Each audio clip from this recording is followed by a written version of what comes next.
Hello friends. In previous video we have discussed about the basics of elasticity. इलास्टिसिटीच्या बेसिक्समध्ये first of all आपण matter म्हणजे काय ते पाहिलं होतं. तर matter is anything in the universe which can occupies the space possesses mass. त्याच्यानंतर मॅटरच्या आपण 3 स्टेट्स पाहिल्या होत्या, सॉलिड, लिक्विड आणि गॅसेस.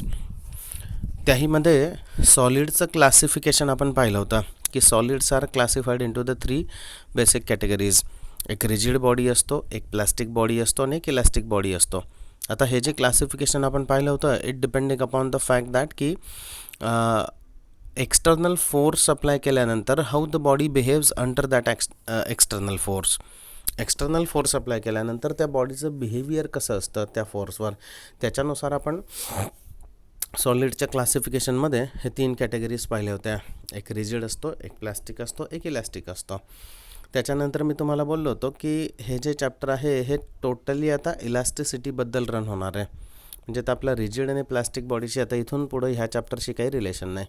मग इलास्टिक बॉडीबद्दल आपण पाहिलं होतं की whenever the forces are applied on the elastic body then it shows the change in its shape and size. Elastic बॉडीवर फोर्स अप्लाय केला की इलास्टिक बॉडीच्या शेप आणि साईजमध्ये चेंज होत असतो. And whenever the forces are removed, जेव्हा forces आपण रिमूव्ह करतो then the body regains the original shape and size totally.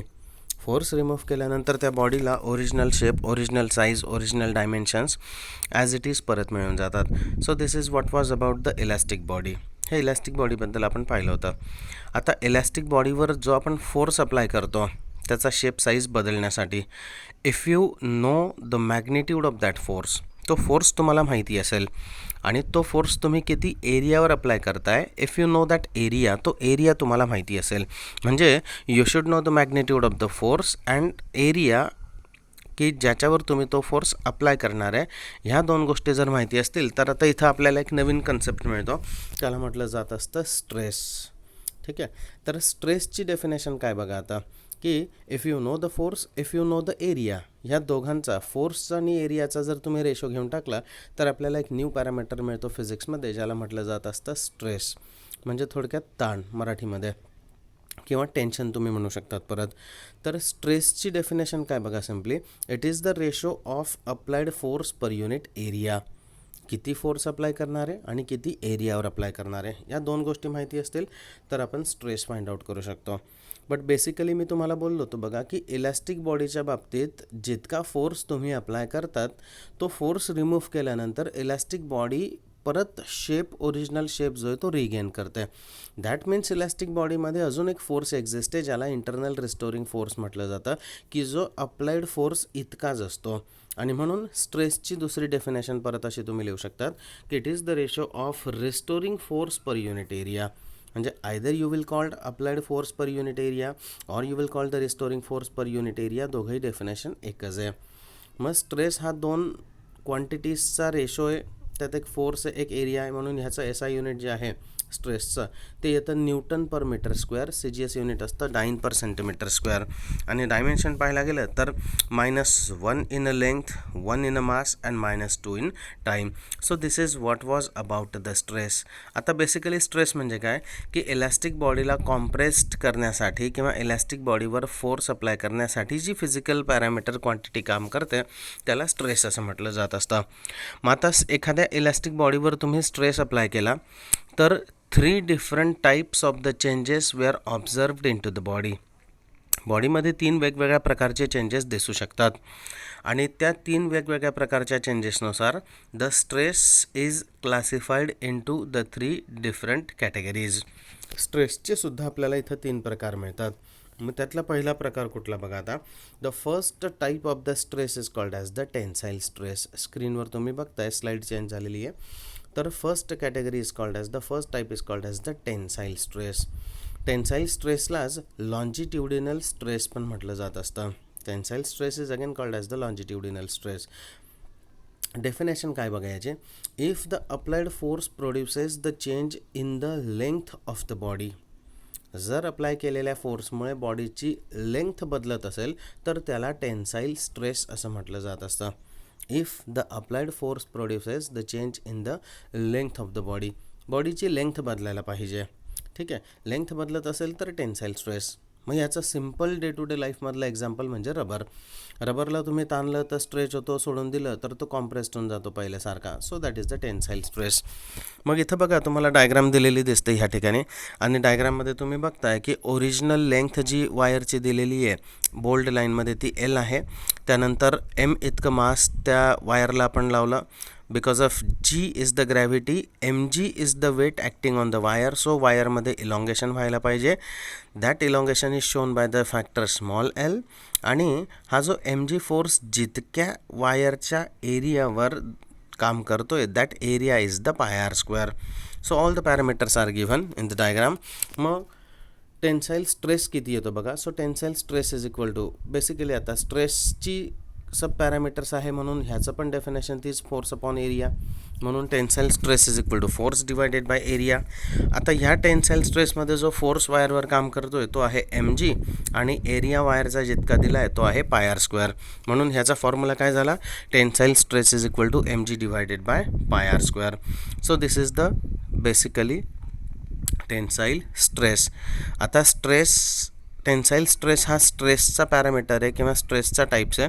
म्हणून ह्याचं पण SI युनिट तेच येईल, Newton per metre square. CGS unit पण तेच येईल, 9 पर सेंटीमीटर स्क्वेअर. डायमेन्शनसुद्धा तेच येतील, -1 in a length, 1 in a mass and 2 in a time.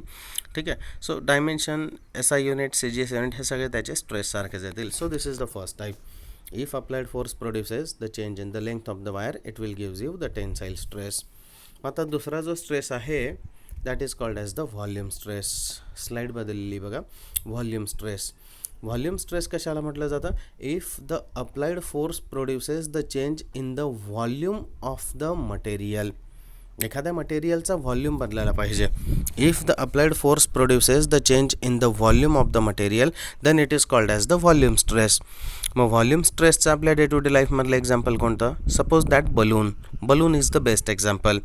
बलूनला समजा तुम्ही कॉम्प्रेस्ड केलं तर तो कॉम्प्रेस्ड होऊ शकतो, आणि परत त्याच्यात हवा भरली तर तो मोठासुद्धा होऊ शकतो, एक्सपांडसुद्धा होऊ शकतो.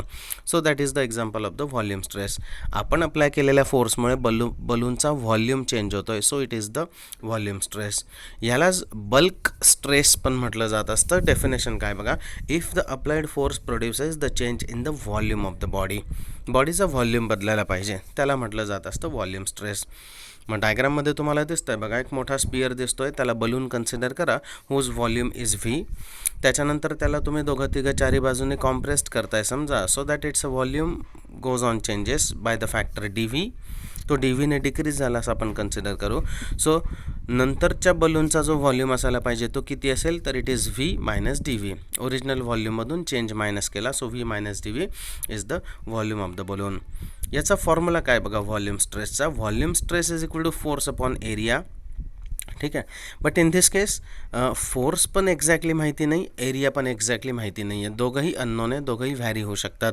आणि म्हणून ह्या ठिकाणी फोर्स अपॉन एरियाच्या ऐवजी आपण त्याला नवीन फॉर्म्युला लिहितो, volume stress is equal to DP. DP म्हणजे चेंज इन प्रेशर. थोडक्यात बलूनला ज्यावेळेस तुम्ही फोर्स अप्लाय कराल त्यावेळेस त्याच्यावरचं प्रेशर व्हॅरी होत असतं. Therefore it is called as the change in the pressure. So this is the volume stress. हा झाला दुसरा स्ट्रेस. तिसरा स्ट्रेस आहे ज्याला म्हटलं जात असतं शिअरिंग स्ट्रेस. स्लाईड चेंज झालेली आहे. शिअरिंग स्ट्रेस काय डेफिनेशन आहे बघा, if the applied force produces the change in the shape of the body, or if the applied force produces the shearing in the body, it is called as the shearing stress. ह्याला shearing stress असं म्हटलं जात असतं. ठीक आहे. मग shearing स्ट्रेसचं example कोणतं बघा, ह्या ठिकाणी दिलेलं आहे शिअरिंग स्ट्रेसची डायग्राम, की suppose that tangential force is acting on the top layer of the material. एखादा क्यूब दिला आहे तुम्हाला मेटलचा समजा, आणि टँजेन्शियल फोर्स त्याच्यावर काम करतो आहे टॉप, ॲट द टॉप. मग होईल काय बघा, की टँजेन्शियल फोर्स काम केल्यामुळे टॉप रिजन जो आहे तो शिफ्टिंग शो करेल बाय द डिस्टन्स x. ह्याला लॅटरल डिस्प्लेसमेंट असं म्हटलं जातं, लॅटरल डिस्प्लेसमेंट. आणि हे लॅटरल डिस्प्लेसमेंट शिफ्ट झाल्यामुळे it produces the angle theta with the base. तो बेससोबत थीटा अँगल प्रोड्यूस करतो. म्हणून शिअरिंग स्ट्रेसची डेफिनेशन काय बघा, तर it is the tangential force on any layer. कुठल्याही लेअरवर काम करणारा tangential force divided by area. म्हणजेच थोडक्यात परत तुम्ही लिहू शकतात फोर्स अपॉन एरिया. आता इथंसुद्धा बेसिकली टँजेन्शियल फोर्स किती मॅग्नेट्यूडचा आहे अननोन आहे, एरियासुद्धा माहिती नाही, आणि म्हणून त्याला परत असं लिहिलं आपण, it is the tangential force on any layer divided by area is the shearing stress. आता स्ट्रेसचा टाईप कुठलाही असू द्या बघा मित्रांनो, टेन्साईल असू द्या, व्हॉल्यूम असू द्या किंवा शेअरिंग असू द्या, तिघंही स्ट्रेसचेच टाईप्स आहे, म्हणून तिघांचं SI युनिट सारखं आहे, तिघांचं CGS युनिटसुद्धा सारखं आहे, तिघांचे डायमेन्शनसुद्धा सारखे आहे. बट ह्या तिघही प्रकारच्या स्ट्रेसमध्ये तुम्ही एक ऑब्झर्व करा, वायरचं ऑब्झर्वेशन करा किंवा बलूनचं ऑब्झर्वेशन करा किंवा ह्या क्यूबचं ऑब्झर्वेशन करा. फोर्स काम करण्याच्या आधी यांचे शेप्स वेगवेगळे होते आणि फोर्सने काम केल्यानंतर यांचे शेप बदलले. म्हणजे वायरची ओरिजिनल लेंथ वेगळी होती, चेंज झालेली वेगळी आहे. बलूनचा ओरिजिनल व्हॉल्यूम वेगळा होता, नंतर चेंज झालेला व्हॉल्यूम वेगळा आहे. क्यूबचं ओरिजिनल शेप वेगळा आहे, फोर्स काम केल्यानंतरचा शेप बदललेला आहे.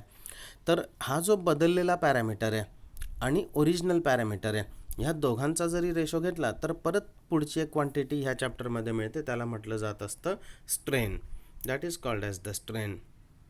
मग आता स्ट्रेन म्हणजे काय बघा बेसिकली, तर स्ट्रेन आहे it is the ratio of change in dimensions upon original dimension. एखाद्या बॉडीचे बदललेले डायमेन्शन्स आणि त्या बॉडीचे ओरिजिनल डायमेन्शन्स या दोघांचा रेशो घेतला की स्ट्रेन मिळतो. आता स्ट्रेन पॅरामीटर हा दोन सारख्या क्वांटिटीचा रेशो आहे, म्हणून त्याला युनिट नाही आहे, डायमेन्शन्स नाही आहे.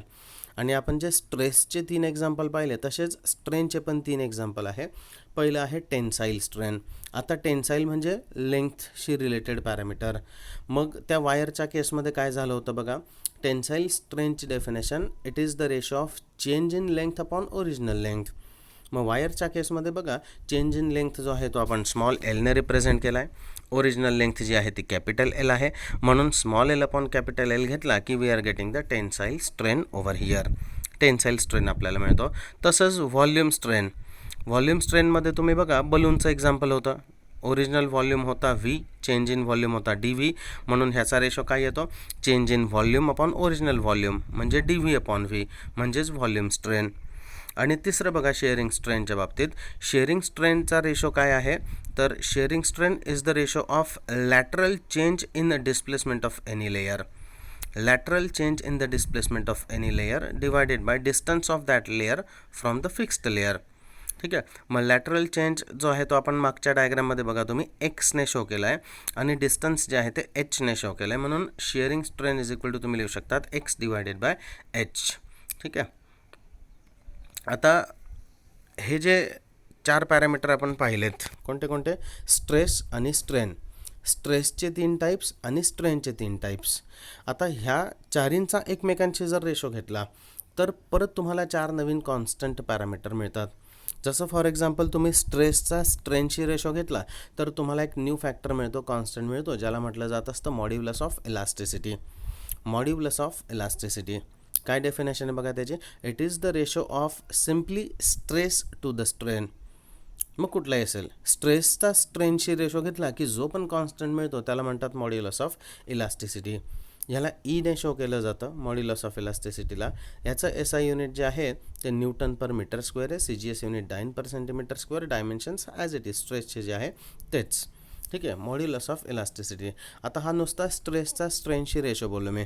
जर तुम्ही स्पेसिफिकली टेन्साईल स्ट्रेसचा टेन्साईल स्ट्रेनशी रेशो घेतला किंवा व्हॉल्यूम स्ट्रेसचा व्हॉल्यूम स्ट्रेनशी घेतला किंवा शेअरिंग स्ट्रेसचा शेअरिंग स्ट्रेनशी रेशो घेतला तर तुम्हाला परत पुढचे 3 कॉन्स्टंट पॅरामीटर मिळतात, which are desi.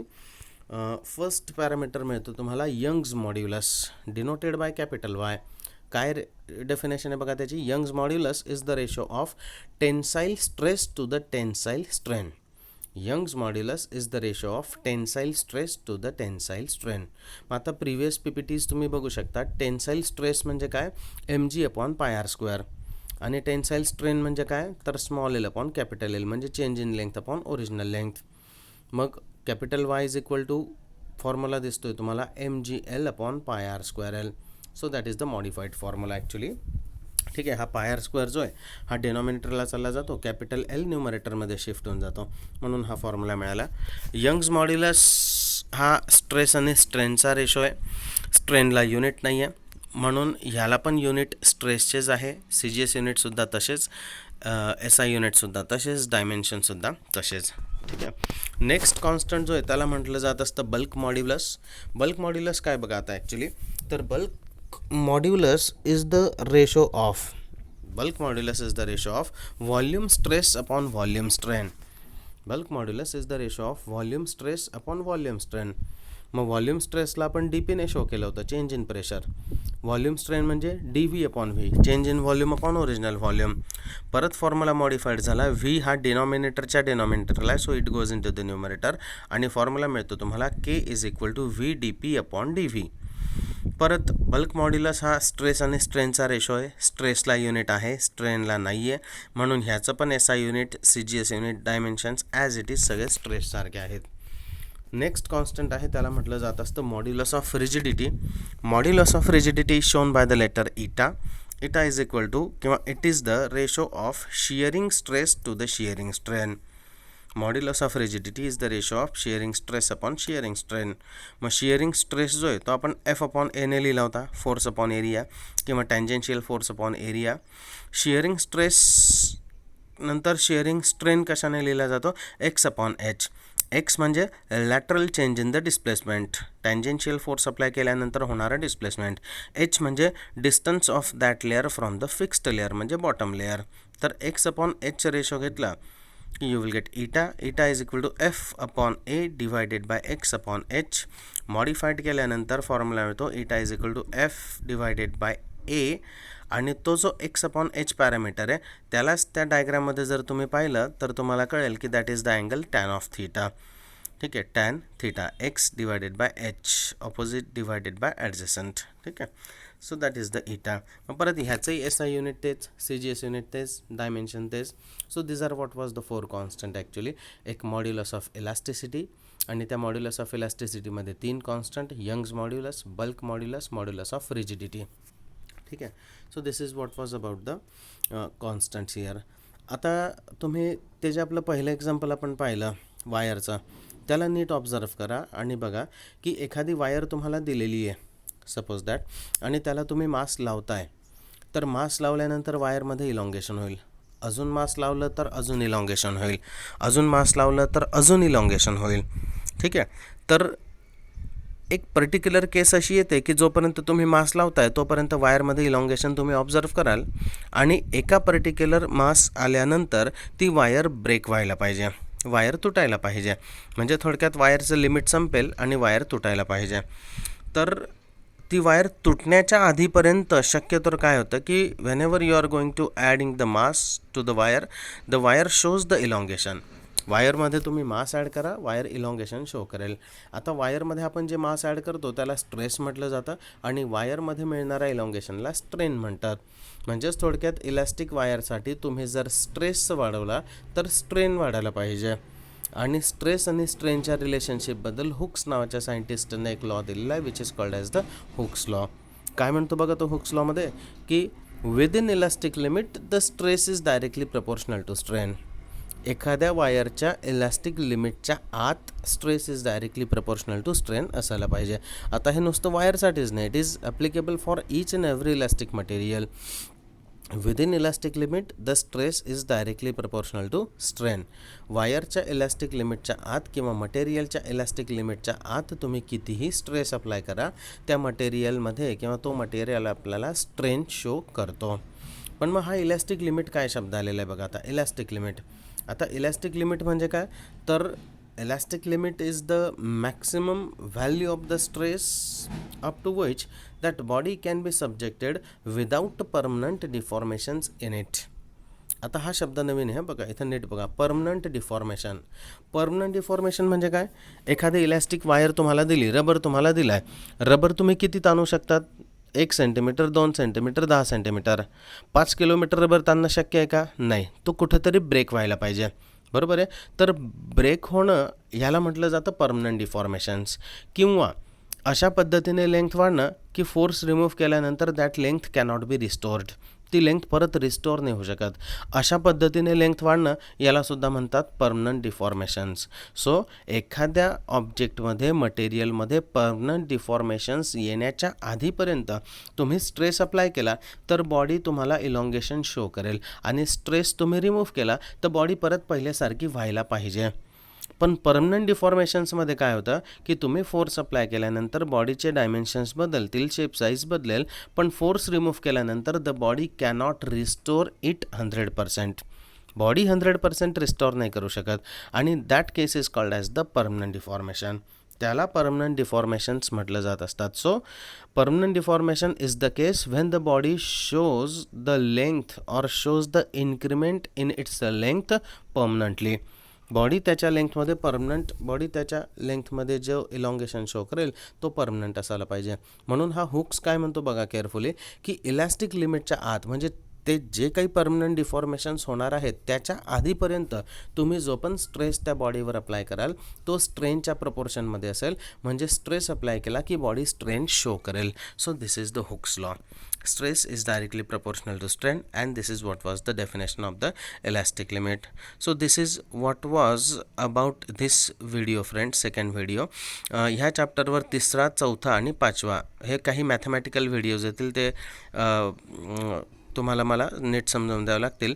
These are the theoretical videos. याच्यानंतर एक अजून व्हिडिओ येईल तो पण थेओरेटिकल असेल, बट याच्यानंतरचे पुढचे 2 व्हिडिओज जे येतील ते मॅथमॅटिकल असतील. त्यात काही मॅथमॅटिक्स असणार आहे आणि ते मला सोडून दाखवावं लागेल तुम्हाला. अँड वन मोर थिंग की because of lack of infrastructure म्हणा, मी शहाद्यात अडकून गेलेलो आहे. माझं सगळं कम्प्युटर म्हणा, लॅपटॉप, माझे जे काही डिव्हायसेस आहेत ते सगळे नंदुरबारमध्ये अडकून गेलेले आहेत. त्याच्यामुळे मला सध्या पॉवर पॉईंट प्रेझेंटेशनशिवाय लेक्चर घेण्यासाठी दुसरा कुठला मार्ग पण नाही आहे. नॉट इवन बोर्डसुद्धा नाही माझ्या घरी इथं. मला बोर्ड घेण्यासाठी सुद्धा गावातच जावं लागेल. तर सध्या PPTsवर जेवढं माझ्याने शक्य होतं तेवढं लेक्चर्स, तेवढे व्हिडिओज बनवून मी टाकतो. तेवढे तुम्ही बघा. एक 17-18 तारखेपर्यंत तरी लॉकडाऊनच्या काही अटी शर्ती शिथिल झाल्या तर मी नंदुरबारला जाऊन माझं सेटअप घेऊन आलो तर मग आपण पण थोडंसं याच्या लेक्चरला सुरुवात करू शकतो. एकतर ऑनलाईन लेक्चर आपण बघू शकतो, अदरवाईज थोडंसं तरी ॲटलिस्ट ब्लॅकबोर्ड नीट व्हिडिओ शूट केलेले लेक्चर्स मी तुमच्यापर्यंत पोहोचवू शकतो. But still it is also the very good. हे सुद्धा लेक्चर काही हे नाही आहे. यात सगळी इन्फॉर्मेशन तुम्हाला ॲज इट इज मिळून गेली. तर बघा, ह्या 2 लेक्चर्समध्ये आपण काय काय पाहिलं. पहिल्या लेक्चरमध्ये तर त्या 9 डेफिनेशन्स पाहिल्या. दुसऱ्या लेक्चरमध्ये स्ट्रेस त्याचे 3 टाईप, स्ट्रेन त्याचे 3 टाईप्स आणि ह्या 4चे एकमेकांशी ratio, modulus of elasticity, Young's modulus, bulk modulus, modulus of rigidity, ठीक आहे, हुक्स लॉ आणि इलॅस्टिक लिमिट. सो ह्याही लेक्चरमध्ये आपण काही डेफिनेशन्स पाहिल्या. ह्या लेक्चरमध्ये 2-3 मॅथमॅटिकल आर्टिकल्स आलेत, ते नीट लक्षात ठेवा. सगळ्यात पहिला फॉर्म्युला यंग्स मॉड्युलस mgl/πr²l. दुसरा फॉर्म्युला बल्क मॉड्युलस VdP/dV आणि तिसरा फॉर्म्युला मॉड्युलस ऑफ रिजिडिटी इटा F/A tan θ किंवा FH/AX. These are the 3 mathematical formulas in this article. So remember up to this one guys. Next video आज रात्रीपर्यंत मी upload करेल. Goodbye.